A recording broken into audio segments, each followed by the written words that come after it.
안녕하세요. 오늘은 불확실성 시대의 문제 해결과 기획이란 주제로 강의를 하게 된 유진혁입니다. 반갑습니다. 불확실성이란 말은 이 시대의 화두가 확실성에서 이미 잘 모르겠다라는 불확실성으로 변했다라는 전제하에 얘기를 하고 있습니다. 21세기는 20세기와 달리 더 이상 확실하게 우리가 무엇을 알고서 이대로 하면 돼 라고 쉽게 장담할 수 있는 시대가 아닙니다. 그렇다면 확실하게 내가 알고 있는 지식을 가지고 접근하는 시대가 아닌 불확실한 상황 속에서도 어쨌든 문제는 해결해야 된다. 어쨌든 우리가 새로운 아이디어로 이 부분을 더 낫게 개선해야 된다라는 기획을 할 수 있는 그런 방법론이 필요할 것 같아서 불확실성 속에서의 문제 해결과 기획이라는 아이디어로 제가 이 강의를 열고자 합니다. 세상이 아무리 험난하고 그래도 확실하다면 우리가 살기 어렵지 않잖아요. 내가 오늘 불행한 일이 생길지 아니면 오늘 좋은 일이 생길지를 확실히 알고 있으면 내가 예측 가능하기 때문에 큰 문제 없이 살아갈 것 같아요. 받아들일 수 있죠. 시대가 바뀌어서 그런 불확실성 속에서 우리가 문제를 해결하고 새로운 아이디어를 기획해야 된다는 것이 이전 시대랑 차이점인 것 같아요. 이전 시대 확실성이 높았을 때 문제 해결 방법이 과연 통할 것이냐? 그렇지 않다고 보기 때문에 이런 주제를 잡은 겁니다. 이렇게 얘기합니다. 아까 방금 얘기 드렸던 왜 이런 불확실성이 생겼는가? 결론적으로 얘기해서 이제 초연결의 시대라고 합니다. 그냥 연결된 게 아니라 연결을 뛰어넘는 초연결, 복잡단단하게 연결돼서 그런 것이 어우러진다. 다양한 분야에 단순히 IT의 연결이 아니고 정보통신 기술의 연결로 인해서 경제, 사회, 정치 다양한 분야들이 연결되기 시작했어요. 그러면서 그 복잡한 것을 얽히면서 예상치 못한 일들이 툭툭 튀어나옵니다. 그리고 그것이 경계를 파괴하는 일까지 우리가 이르렀죠. 대표적인 예로 한 3가지 정도를 들 수가 있는데요. 첫 번째, 공간이 파괴되고 있습니다. 두 번째, 우리 인체 자체도 경계 파괴가 되고 있습니다. 세 번째, 지식 자체도 경계가 파괴되고 있다고 저는 주장을 합니다. 단순히 용도가 우리가 알던 용도가 아니라 스마트 기기화 되고 IT 되면은 첫 번째 그 모든 요 공간을 통해서 우리가 소통을 할 수가 있어요.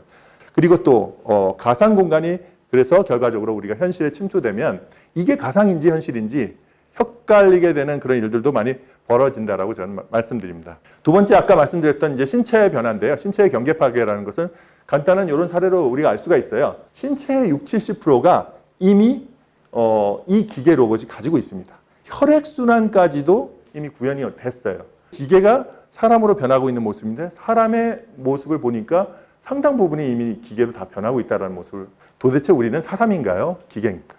이런 부분에 대한 퀘스천이 점점 될 수밖에 없는 세상에 살고 있다라고 생각을 합니다. 지식의 파괴 부분은 흔히 아는 내가 알던 지식의 영역에서만 우리가 성과를 거둘 필요가 없다. 인피니티 자동차의 사례를 보시면 착탈식으로 될 수 있는 이제 가방이 있는데요. 이게 루이비통 가방이에요. 재미있는 거는 루이비통 가방이 딱 거기에 찰칵하고 이제 들어갈 수 있도록 그 공간을 마련해서 정확하게 그것을 삽입되도록 그런 형태로 아예 자동차 개발 당시에 그렇게 만들었다는 거죠.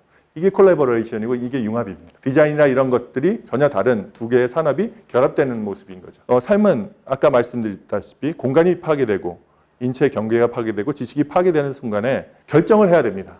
그냥 파괴되는 부분을 우리가 닥쳐오도록 우리는 기다릴 것인가, 융합의 리더가 돼서 이 시대를 앞서 나갈 것인가.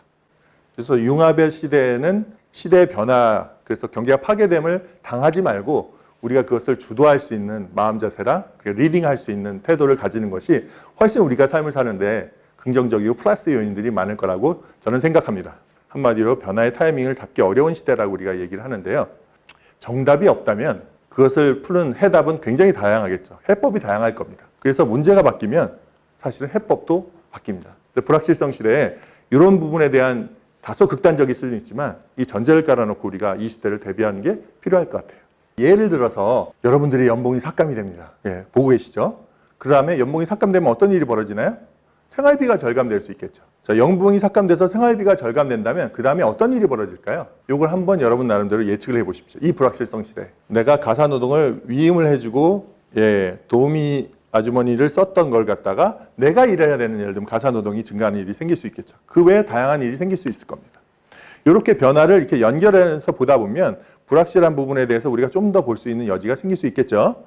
자, 여성이 사회 진출하면 선생님 수가 줄어든다. 이거 이해되시나요? 여성이 사회 진출하는데 왜 선생님 수가 줄어들어요? 여성이 사회 진출하면 출산율이 감소를 하니까 초등학교에 반수가 줄어들어서 지금 벌어지고 있잖아요. 선생님 수가 그래서 줄어드는 거죠. 이런 단계로 보시는 게 더 좋을 것 같아요. 이렇게 숨겨진 고리들을 잘 발견할 수 있는데 시스템 사고가 첫 번째 도움을 줍니다. 2007년도에 증권회사 CMA 통장이 굉장히 인기였는데 그것으로 인해서 어떤 일이 벌어졌냐면요. 주택담보대출 금리가 올라갔어요. 정부에서 CMA 통장을 만들어서 국민들의 부를 증진시켜주고 증권 투자를 하면서도 일정한 금리를 줄 수 있는 투자를 할 수 있는 기회를 주도록 정부가 이렇게 규제를 풀었는데 어떻게 됐어요? 그 결과로 주택담보대출이 금리가 인상돼서 서민을 도우려는 정책이 부메랑처럼 날아와서 서민들이 더 힘들게 했습니다. 어떻게 그게 가능하죠? 이런 것을 볼 수 있는 부분이 시스템 사고의 눈을 가지면 가능하다고 말씀드립니다. 제퍼슨 기념관 미국에 있는 것이 굉장히 관리를 잘하고 싶었는데 새똥으로 굉장히 지저분해진 적이 있었어요. 그래서 1시간 불을 늦게 키라는 컨설턴트의 의견을 들었어요. 아니 지금 청소를 더 해도 부족할 텐데 불을 늦게 키라니 무슨 말이야 했는데 이걸 갖다가 패턴을 시스템 사고의 원리로 컨설턴트가 분석을 사실 한 거예요. 제퍼슨 기념관의 부식의 수준이 높아지니까 계속 이렇게 새똥이 물은 부식이 될 거 아닙니까? 계속 씻으려고 노력하겠죠. 왜냐하면 청소의 필요성이 느껴져서.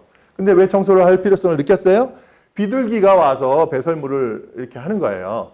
그건 무슨 얘기예요? 군집하는 비둘기 개체수가 많고 비둘기는 왜 모여요?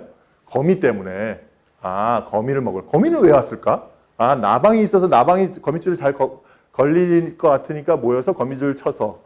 그래서 나방은 왜 많이 왔을까? 기념관의 조명이 밝아져서 왔다는 거예요. 이렇게 계속 why에서 물어봤을 때 우리 5why로 계속 들어가 보면 이 원인이 결국엔 기념관의 조명이 밝아서 이랬다는 것을 우리가 아는 건데 시스템 사고는 여기서 하나 더 들어갑니다. 이렇게 5why로 들어가는 것뿐만 아니고 청소의 필요성을 느꼈다는 건 뭐예요?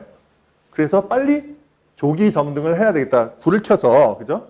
황혼 무렵에 빨리 점등을 해서 청소를 하자. 그래서 그렇기 때문에 어둠 속 기념관의 조명의 밝기가 커진 거죠. 켜지니까 어떻게 됐어요? 나방이 모이고 거미가 모이고 비둘기가 모여서 배설량이 많아진 거잖아요. 그러면 어떻게 해야 돼요? 청소의 필요성이 느껴지죠. 그럼 또 뭐 어때요? 좀 더 일찍 키는 거죠. 그러면 어떻게 됩니까? 밝아지죠. 나방이 모이고 거미가 모이고 비둘기가 모여서 이렇게 벌어져 또 청소를 해야 돼요.